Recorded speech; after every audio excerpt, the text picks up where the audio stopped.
Hey there, Grumpy Old Fart here. Due to YouTube's changing quote-unquote community standards, I created a channel called Grumpy Old Fart over on Rumble, a free speech alternative to YouTube. You can see all of my stuff over there, including my political and social commentary, as well as my current events videos. The links to my YouTube and Rumble channels, as well as links to let you order my books, are in the description of this video. If you enjoy my content, please like, share, subscribe, and comment. I welcome your comments, even if you disagree with me. Now, on with the video. Hey there, Grumpy Old Fart here. I'm doing an unexplained phenomena video on an incident that can only be explained as a time traveler. Now, I've done videos on time travel. I think they're in my Technophobe playlist. And I've also done videos on interdimensional travelers. Go check them out. Unexplained phenomena, that kind of thing. People have seen things that they can't explain, and they've taken photographs of things that seem futuristic, later on seem to be of things that haven't been invented yet.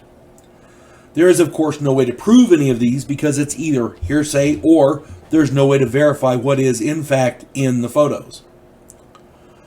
Finding documented proof of things that are in the wrong time is exceedingly rare.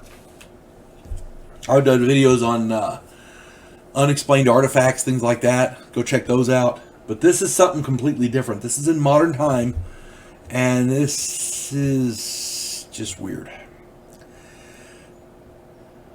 Again, the proof of this is exceedingly rare. Enter Sergei Ponomarenko. I hope I'm saying his name right. In 2006 in Kiev, Ukraine, Sergei was found, Ponomarenko was found by police. He was a young man in his mid-20s, dressed in old-style clothes. He was confused and seemed to be lost. He was carrying a camera, and it was an old-style camera that was in like-new condition. His ID was from the old Soviet Union. It listed his birth year as 1932.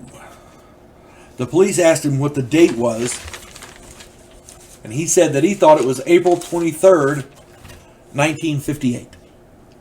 The police, of course, sent him to a mental hospital. Once there, Dr. Pablo Kutrikov indulged his fantasy and questioned him.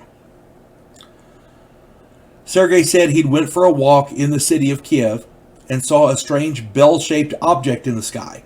It flew in a strange way. He was able to take a photograph of the object with his camera. A photography expert found that the camera was an old-style Yoshimo Flex, a very rare camera, but it was like new. Really good condition, like new. The film in the camera was produced in 1956. The photos were of Kiev in the 1950s and showed buildings that no longer existed, things like that. Sergei was in many of the photos along with his girlfriend. The UFO was in one of the photos, the bell-shaped UFO. Sergei disappeared from his room at the hospital that night. There was a guard and he could not have gotten out the window. He just literally disappeared.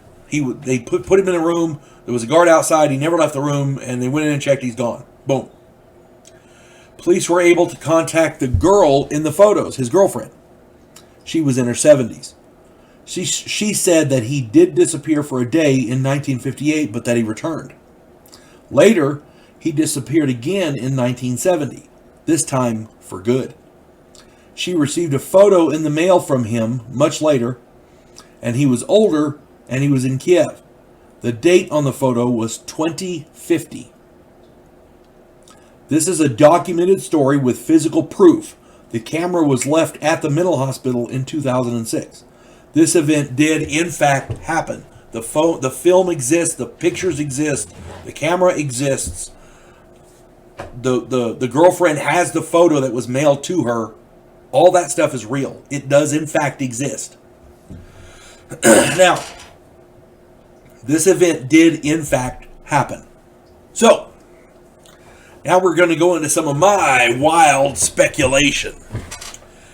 I've done videos on this. In World War II, the Nazis were experimenting with wild new technologies for their wonder weapons programs.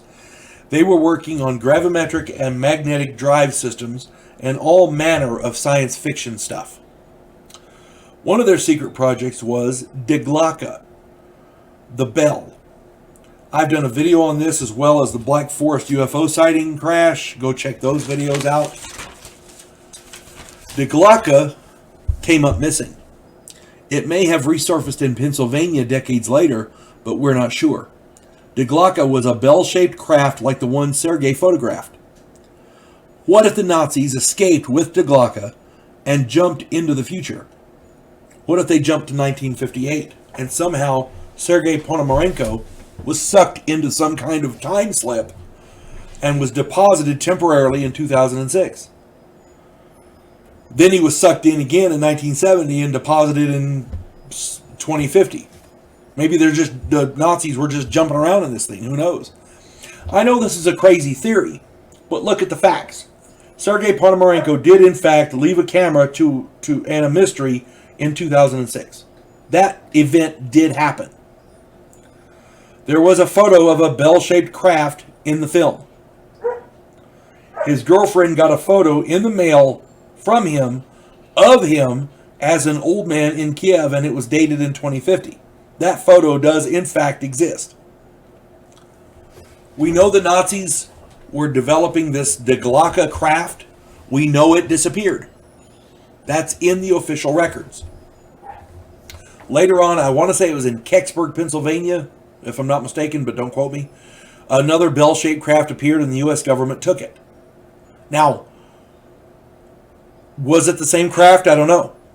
But if it was, that means that the Nazis either intentionally or accidentally discovered time travel. And if that's the case, he took a picture of a bell-shaped object. That's not in question. You link some of this stuff together and you're like, holy crap, maybe. I don't know. And again, I'm not saying this is what happened. But look at the facts. If anybody else has another explanation, please let me know. And you can't say crazy because there's physical evidence. We have the camera.